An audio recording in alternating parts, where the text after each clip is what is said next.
Chers frères et sœurs ivoiriens, chers compatriotes, aujourd'hui, il est temps de lever la voix pour défendre notre dignité et notre droit au respect. La Côte d'Ivoire est une nation hospitalière, généreuse et ouverte, qui a toujours su accueillir ceux qui viennent de l'extérieur. Mais cette hospitalité ne doit jamais être interprétée comme de la faiblesse. Chers concitoyens, je suis Ahmed Kofi Zarour. Pour ceux qui ne me connaissent pas, je suis le fils de Habib Zarour, d'origine libanaise, mais de nationalité ivoirienne, qui a passé toute sa vie à Anyama, vivant en harmonie et dans le respect avec ses frères et sœurs ivoiriens. Merci. Ma mère, Akecho Loboshi Madeleine, est quant à elle ivoirienne, fille du peuple Atié et Baoulé. C'est donc avec une double appartenance que je m'exprime. Et je suis indigné, profondément meurtri par ce que vivent aujourd'hui certains de nos compatriotes et frères africains au Liban et dans d'autres pays. Merci beaucoup. Chers frères et sœurs, chers concitoyens, chères concitoyennes, à l'étranger, la situation de nos compatriotes et de nombreux autres Africains au Liban est tout aussi préoccupante. Des organisations telles que Human Rights Watch et Amnesty International rapportent régulièrement les abus auxquels sont soumis les travailleurs migrants dans le cadre du système de kafala, les privant de droits fondamentaux et les exposant aux violences et aux abus sans recours. Nos frères et sœurs subissent des violences physiques, des privations de liberté et parfois même des actes de cruauté, les laissant sans défense face à une exploitation inhumaine. Il est de notre devoir, en tant que nation, de ne pas rester silencieux face à ces traitements inacceptables. La Côte d'Ivoire a été une terre généreuse envers la communauté libanaise, lui offrant des opportunités et une terre de paix. Il serait regrettable de voir cette relation se détériorer à cause de comportements irrespectueux et injustes. Les Ivoiriens ont montré une tolérance exemplaire. Mais aujourd'hui, la colère monte dans les cœurs et sur les réseaux sociaux. La jeunesse ivoirienne et africaine s'unit pour exprimer son ras-le-bol à ceux qui ternissent la relation entre nos peuples, qui exploitent et abusent de la tolérance ivoirienne. Nous disons trop, c'est trop. La Côte d'Ivoire ne doit pas être une serpillière pour des individus qui, sans respect pour notre terre, exploitent ses ressources et abusent de sa population.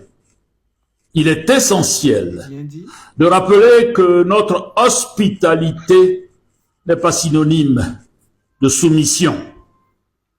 À cela s'ajoute un autre problème majeur, la fraude fiscale et l'enrichissement illégal pratiqué par certains individus au sein de cette même communauté libanaise. Des enquêtes relayées par des médias comme Jeune Afrique et Africa Intelligence montrent comment certains exploitent les failles de notre système fiscal pour échapper aux impôts et détourner les ressources de notre pays. Le roi de la corruption. Cela est un affront à chaque Ivoirien qui contribue avec ses impôts Oui, au progrès de notre pays. ça c'est vrai. La richesse de notre pays ne peut pas être siphonnée au détriment des Ivoiriens et de la majorité.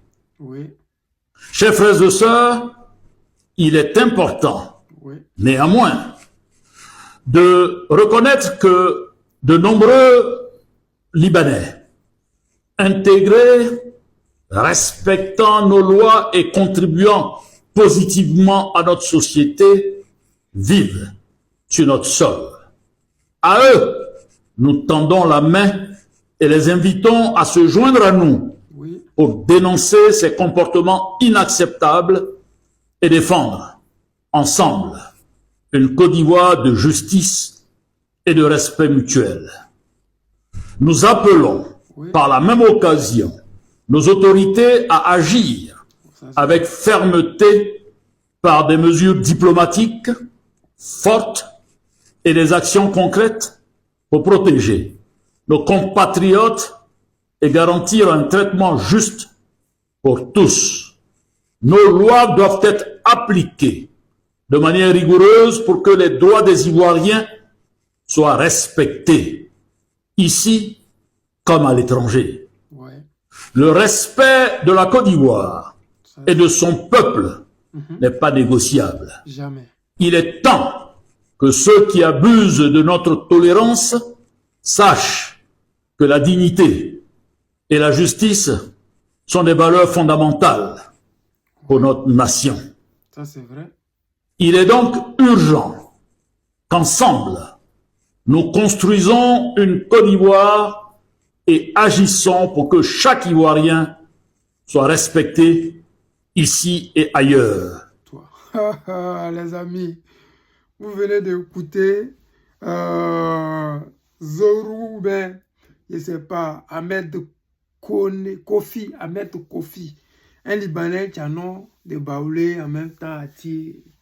C'est ça la Côte d'Ivoire. La Côte d'Ivoire est mixte, multi-ethnie, multicouleur. La Côte d'Ivoire n'a pas de problème de xénophobie. La Côte d'Ivoire, les Ivoiriens en général, nous ne sommes pas xénophobes. Nous ne faisons même pas la différence entre arabes, noirs, arabes blancs, arabes, je ne sais pas.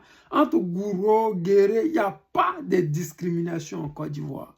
Mais le problème actuel, c'est que c'est soi-disant, on dit la kafala ou bien le kafala en Libye. C'est ça que nous devons combattre. C'est ça que nous devons dire à nos autorités, de faire de la réciprocité en Côte d'Ivoire ou au Liban. Regardez, si un Libanais vient en Côte d'Ivoire, il doit voir son passeport être saisi par celui qui l'envoie. Et si un Libanais vient en Côte d'Ivoire, il ne doit pas travailler sans l'aval d'un Ivoirien. Si un Libanais vient en Côte d'Ivoire et qu'il veut monter un business, il doit être sponsorisé par un Ivoirien de souche, pas un Libanais qui a le passeport ivoirien, qu'un Ivoirien de souche. La même chose qui se fait au Liban, nous devons faire la même chose en Côte d'Ivoire. Ce n'est pas de la xénophobie, ce n'est pas chasser les Libanais. C'est de dire aux Libanais, si au Liban, un Ivoirien ne peut pas accoucher, un enfant, qu'il soit d'un métis, qu'il soit ivoirien, de deux parents ivoiriens, mais on fait la même chose en Côte d'Ivoire. C'est-à-dire en Côte d'Ivoire, désormais, si une femme libanaise est enceinte, elle retourne au Liban pour aller accoucher. Soit elle retourne dans un pays autre où on peut les autoriser à accoucher là-bas. Si Ivoirien ne peut pas accoucher au Liban, Libanais ne doit pas accoucher en Côte d'Ivoire. Si Ivoirien ne peut pas avoir la nationalité libanaise, les Libanais ne doivent pas venir en Côte d'Ivoire et demander la nationalité ivoirienne. C'est-à-dire qu'il faudrait qu'en Côte d'Ivoire, on puisse démontrer au peuple ivoirien que nous les soutenons dans cette souffrance. Parce que quand nos sœurs vont au Liban, elles ne vont pas au Liban pour demander de l'argent comme les Roumains le font ici en Europe. Elles vont au Liban pour travailler. Mais quand les Libanais viennent en Côte d'Ivoire, ils viennent pour travailler. Mais ce n'est pas tous qui travaillent. Parce que la majorité vendent les bancs, vendent les nonomougou, vendent les trucs bizarres. La majorité font les faux business en Côte d'Ivoire. C'est eux qui vendent les armes, c'est eux qui vendent tout ce qui est mauvais en Côte d'Ivoire, c'est eux qui font ça. Si on dit détiennent l'économie à plus de 40%, Mais on sait pourquoi est-ce qu'ils détiennent l'économie à 40%. Parce que les Français ont voulu ça. Parce que les Libanais sont de la peau blanche, donc les Français les ont envoyés pour les représenter. En Côte d'Ivoire, ceux qui rachètent les entreprises françaises, c'est les Libanais. Vous pensez qu'il n'y a pas d'Ivoiriens africains qui a l'argent pour payer les entreprises françaises? Les Français ne veulent pas. Ils veulent que nous soyons sous domination de la peau blanche. Si les Libanais détiennent 40% de notre économie, c'est parce que les Français détiennent plus de 40-80% de notre économie. Et vous regardez très bien, tous ces Libanais-là, ils ont la double nationalité, française ou libanais. Après, pour avoir celle de la Côte d'Ivoire. Mais pourquoi est-ce que quand il y a la guerre au Liban, ils ne vont pas en France, mais ils courent pour venir en Côte d'Ivoire, alors que la France est plus proche du Liban que de la Côte d'Ivoire? C'est un sujet sur lequel je ne voulais pas m'avancer, je ne voulais même pas faire un débat sur ça, parce que les Ivoiriens, nous ne sommes pas méchants naturellement, nous ne sommes pas xénophobes, nous sommes plutôt des gens qui comprennent, qui sont prêts à venir en aide aux autres. Mais cette histoire de kafana ou bien kafana ou bien je ne sais pas quoi, kafari ou bien je ne sais pas, où on arrache le passeport, où les Ivoiriens ne peuvent pas faire d'enfants au Liban, c'est la même chose que nous devons mettre en pratique en Côte d'Ivoire. Et j'ai dit aux Ivoiriens, il faudrait que nos autorités ouvrent les yeux sur cette situation-là. Si le Liban a une ambassade, c'est que les Ivoiriens, les Libanais ont sans doute demandé le visa avant de venir en Côte d'Ivoire.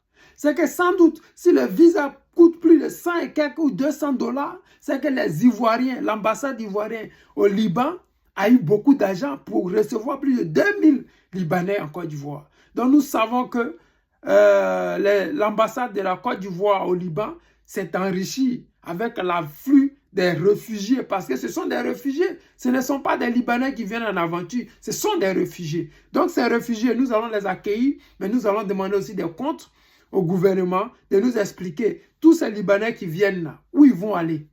Est-ce qu'il y a eu des tentes qui ont été construites pour les recevoir?